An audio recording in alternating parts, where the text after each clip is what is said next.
On today's show, the marquee event of NBA All-Star Weekend, the All-Star Game itself, back to its original East versus West format. Luka Doncic acting like a fool throughout the game. Some incredible moments from Damian Lillard and Tyrese Haliburton. Dame winning the All-Star Game MVP in his first career start in the All-Star Game. Plus, does the NBA have an issue with the All-Star Game? Was Adam Silver upset with the outcome of this game? It's all coming up right here at Locked On NBA.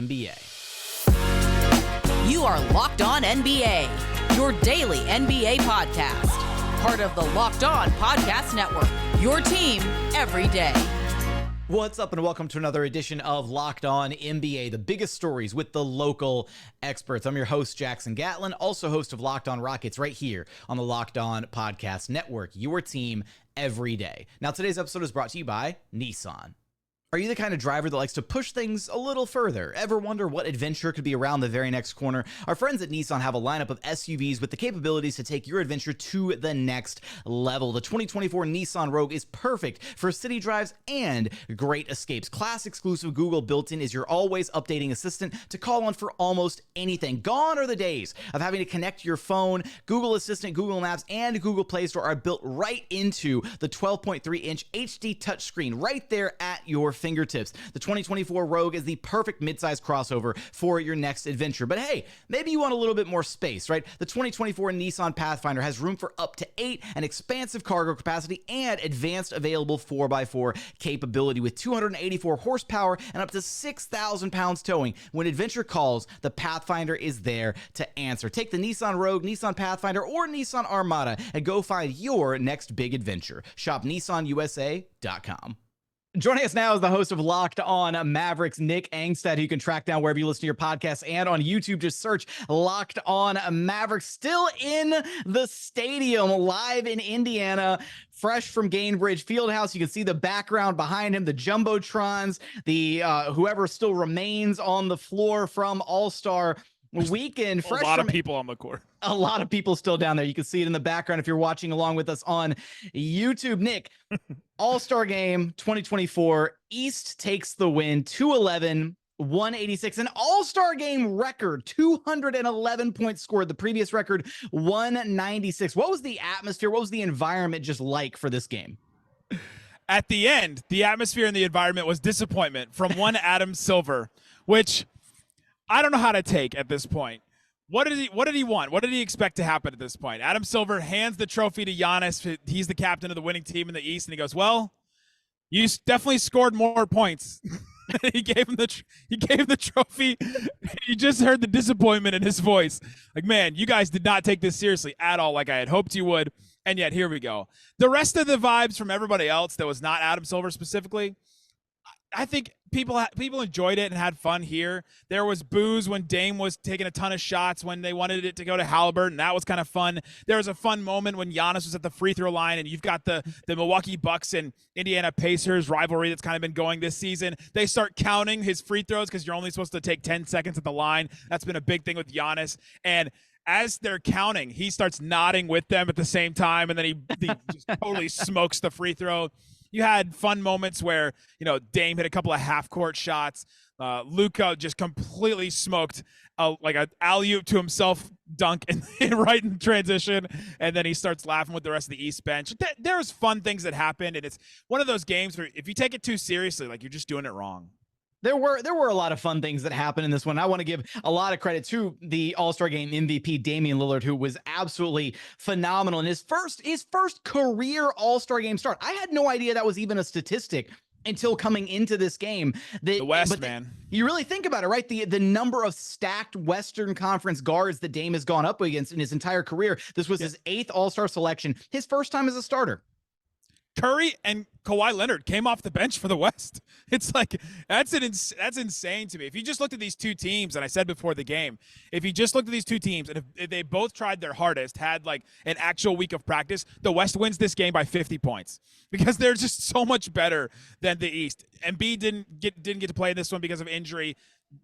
Julius Randle, I guess, didn't get to play, but like, 1-12, the West was just so much better than the East, and the West took it so much less seriously than the East did. That's how it always happens. Like, I remember somebody shared like the two photos of both teams. It's like, if you know anything about the All-Star game, you know that the East is about to take this way more serious than the Western Conferences, because the West has like 7 to 8 future like first ballot Hall of Famers. The East has like 1 to 3 tops at this point. So like several first-time All-Stars. Well, and everybody in the West didn't take it that seriously, except for Karl Anthony Towns. You've got to leave him in his own little category over here. Cat is, the T stands for try. His own, he was having his own little dunk contest there at the end. He was putting up windmills and all sorts of crazy stuff at the end. As far as the fun moments from this one, though, I do want Luka had more than his own fair share of like hilarious moments from this game. I don't know if he was like on purpose trying to be funny, but not only did he get hung on the rim, so he had the Statue of Liberty dunk, and then like the next possession later tries to lob it to himself, gets hung on the rim, doesn't even make it back down the court. He goes straight to the corner,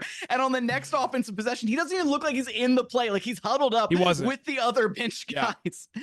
But the best part, I think this one takes the cake and is one of the funniest things we've ever seen happen during an All-Star game. Before the half, right? Luka's coming up with the ball, about 30 something seconds left in the game. He heaves it from like behind half court. And even Candace Parker on the broadcast was like, he wanted the 2-for-1. He wanted the 2-for-1. It's a heads up play. He goes back at halftime, and I guess one of those like the Mavs Muse, yeah. And put it out, and Luka replied to it saying that he was going for the 2-for-1. That was hilarious. Luka's tweet was 2-for-1 ... analytics with the the like sunglasses emoji, and he tweeted it from halftime. Luka, he doesn't take this game seriously, but we did have some fun moments. There was also a moment, and you probably didn't see on TV, there was in the timeout, they had like a halftime show act come out, and there was this woman that was balancing on this giant ball, like a circus elephant, and then they were throwing her hula hoops, and she was spinning the hula hoops around. If you've been to an NBA game, you've probably seen this act. Luka, outside, the West was huddling up in their little area by the bench, and Luka, with his like warm-ups half on, is just standing there on the baseline, staring at this halftime act, just locked in for the entire time. Didn't pay any attention to the huddle. Like, literally, they're all huddled up. They're not just like meandering around. They're huddled up on purpose, and Luka is just standing there watching this halftime act. And yeah, it was just, it is what it is. But okay, I'm gonna flip it to you. We're talking about Luka not taking it seriously. We're clowning Cat for taking it seriously. Does the NBA need the team, like the players, to take this seriously? Is this a thing that we need to happen? I think it would make the competition better. I was, in preparation for this and kind of getting ready for All-Star Sunday night in the game, I was kind of revisiting some of the highlights from previous All-Star games. And I went back to when they first introduced like the Elam ending and everything in 2020, and watching the intensity of those games where you actually do get to see the best players in the world, the best players in their sport going head to head, actually giving it their all. I don't know of a way that the NBA can incentivize these players to do that. It might just have to be a thing where you need the players who have that ultra instinct, like competitive edge to them. There's a video of Kobe Bryant talking about how downhill the All-Star game had gone in recent years after his retirement. And he spoke about the fact that for him and for other players like Chris Paul, like these guys with like these super competitive mentalities, they never took the All-Star game as a joke. They went out there and they were like, no, we're going to win. We're going to win, and we're going to compete in this game. So I don't know what Adam Silver and company could do, but I think after this weekend, and you said it yourself right from the jump, right? Adam Silver, very kind of, depressed handing out that award. It needs a facelift. It needs to be revamped again. I like them going back to the East-West format, but you got to find a way to make it more interesting. Yeah, I'm not going to romanticize past All-Star games and be like, oh, they treated it like Game 7. But they at least tried a little, and had, they didn't score 200 points. I mean, good Lord. But I think one of the issues is probably leadership of players. You've got LeBron, his 20th All-Star game we just witnessed him play. That is an insane amount. He's not at the point in his career where he should be the one that has to lead the charge, but he's still the face of the league. He's hung on in that sense where he's the guy that everybody looks to and turns to. And he was trying, a little bit here and there, but there's not that player with the killer instinct mentality that's going out there. And it's just a maniac that has to win everything. Luka in a game like this, in a game that matters, Luka will have that, but he doesn't have it in a game that doesn't necessarily matter. He'd rather just throw up the 3/4 court, shots and try things like that. Jokic is not that kind of guy. Giannis, I guess, can be a little. Dame was just throwing up a bunch of threes. It just is. I think so. But one of the issues is This is the first big NBA event after the NFL season ends, and the NBA really wants this to be this. All right, this is what basketball is. This is the pinnacle of it, and so I think it's a that's chance why for casual fans to tune in and get an experience. And I think that's why Adam Silver has put a big emphasis on it and wanted it to be something. And yet here we are with at least the diehard NBA fans complaining about it every single year.